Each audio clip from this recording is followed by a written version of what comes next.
Kala ko naman, nahulog na ako. Baka sila ate eh. Sarap, ano ulit? Ang init ate. Kasi tumalinis ko ako.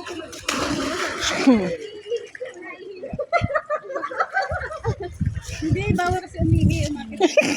Sa kayo napapainit. Ha? Hindi naman ako mamaya. Hindi naman. Mamaya. Nalulog tayo dun. Gusto ni Kanonis sa dagat. Dagat to. Mamaya.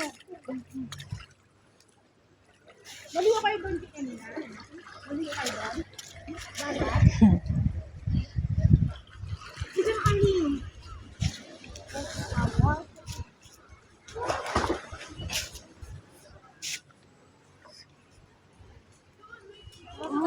Pag sa dagat tayo.